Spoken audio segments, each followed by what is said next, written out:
오늘은 머리에 삭도를 대지 말라는 제목의 말씀으로 같이 나누겠습니다. 이스라엘의 사사는 12명입니다. 그중 가장 유명한 사사 하면은 삼손이라 해도 틀리지 않을 것입니다. 오늘 삼손의 출생 이야기가 기록된 본문이었습니다. 단지파 소라 땅에 마노아라고 하는 사람이 살았는데 그의 아내가 임신이 안 되는 불임 여인입니다.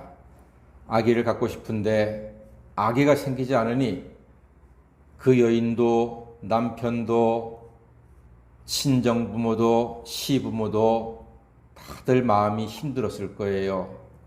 괴로웠을 거예요. 정작 그 본인은 얼마나 힘들었겠습니까?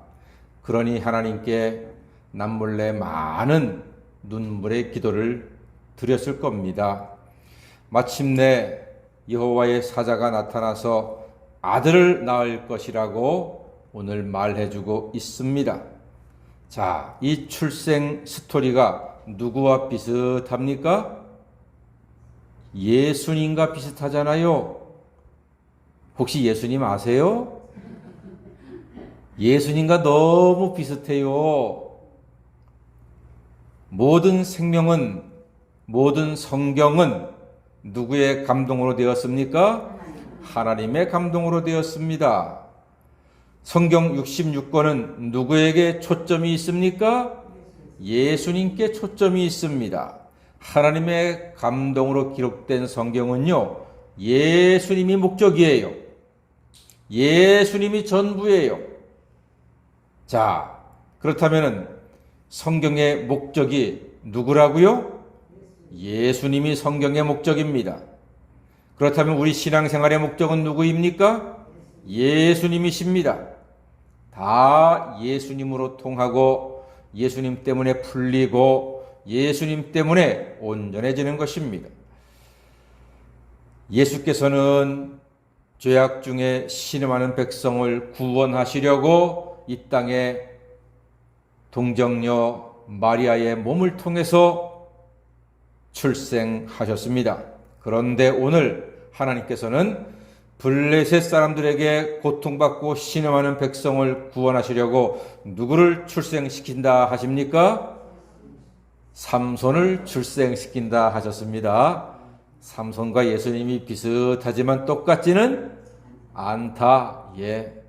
새벽이니까 이 사람이 저 사람 같고 저 사람이 이 사람 같고 충분히 이해합니다. 자, 여러분, 예수님의 탄생 이야기와 삼손의 탄생 이야기가 똑같지는 않지만 비슷하게 닮아갑니다. 어때요? 재미있죠? 신기하죠? 결국 우리는 삼손을 통해서 누구를 보면 되는 것입니까? 예수님을 보면 되는 것입니다. 그게 참 신기한 거예요. 요셉을 통해서도 예수님을 보는 거고요. 모세를 통해서도 예수님을 보고요. 아브라함을 통해서도 예수님을 보고 다윗을 통해서도 예수님을 보는 거예요. 오늘 우리는 삼손을 통해서도 예수님을 보게 됩니다. 오늘은 특히 삼손의 출생에 대해서 집중할 것입니다. 5절 말씀, 사사기 13장 5절 다 같이 읽어보겠습니다. 시작. 보라, 내가 임신하여 아들을 낳으리니 그의 머리 위에 삭도를 대지 말라. 이 아이는 태에서 나옴으로부터 하나님께 바쳐진 나실인이 됨이라. 그가 블레셋 사람의 손에서 이스라엘을 구원하기 시작하리라 하시니. 아멘. 그렇습니다. 아들의 머리에 삭도를 대지 말라고 하십니다. 그는 나실인이 될 것이라 하셨고요. 이스라엘을 구원할 것이라고 말씀했습니다. 머리에 삭도를 대지 말래요. 왜냐하면 나실인이 될 것이기 때문에.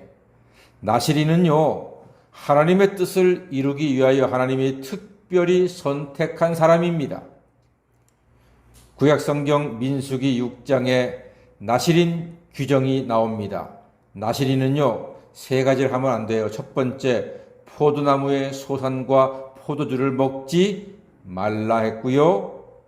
머리에 삭도를 대지 말라 했고요. 마지막으로 시체를 만지지 말라 했습니다.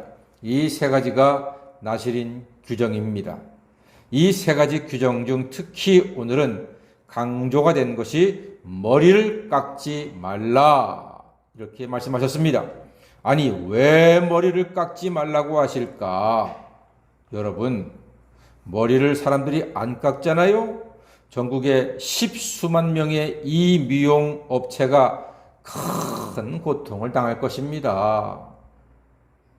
여러분 하나님께서는 우리 사람을 창조하실 때 기가 막히게 창조하셨어요. 머리도 한번 딱 나게 하면 그뿐일 텐데 계속 머리가 나게 하심으로 그 많은 미용실 이발소가 먹고 살게 하시잖아요. 거기다 손톱 발톱도 계속 자라게 하심으로 네일샵이 밥을 먹고 살 수 있잖아요.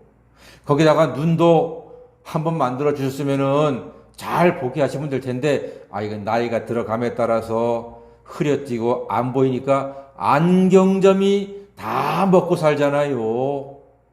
귀도 그냥 잘 들리면 되는데 거기에다가 구멍을 뚫고 금붙이를 달아서 그 수많은 금은빵들이 다 먹고 살잖아요. 하나님은요 참 이렇게 오묘하십니다. 허투루 만든 게 하나도 없다니까요. 자, 오늘 하나님께서 머리를 깎지 말라 나시리는 그렇게 말씀하신 것은 다른 게 아니에요. 여러분 잘 들으세요. 머리가 되시는 하나님의 주권에 전적으로 순종하라는 뜻입니다. 할렐루야. 네 머리 함부로 건들지 말아라. 네 머리는 네 것이 아니다. 하나님의 것이다. 네 생각도 하나님의 것이다. 네 판단도 하나님의 것이다. 네 결정도 하나님의 것이다. 하나님이 주권자다.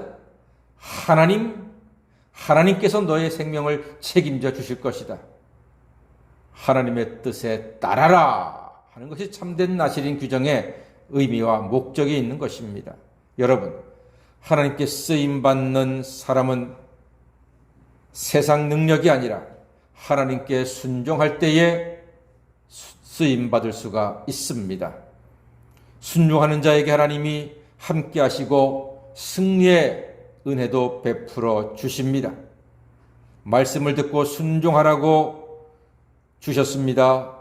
아무리 말씀을 많이 알고 암기하고 책을 써도요, 순종이 없으면 열매와 능력이 없는 거예요.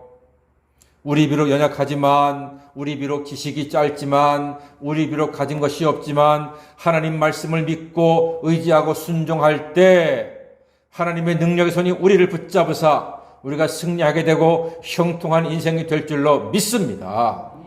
이것이 우리의 믿음이고 우리의 소망입니다. 말씀에 순종할 때 성령께서 역사하십니다. 말씀에 순종할 때 그 순종이 능력이 될 수 있습니다.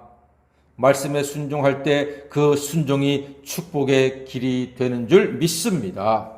머리 대신 예수께 순종할 때 부활하신 예수의 승리에 동참하는 참된 그리스도인으로 살아갈 수 있습니다.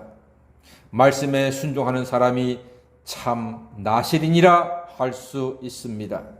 이 험한 세상 중 말씀의 능력으로 형통하시며 머리에 삭도를 대지 않는 참된 믿음의 순종으로 승리하시고 열매 맺으며 살아가시는 모든 새벽 성도 되시기를 주님의 이름으로 간절히 축원합니다. 아멘. 기도하겠습니다.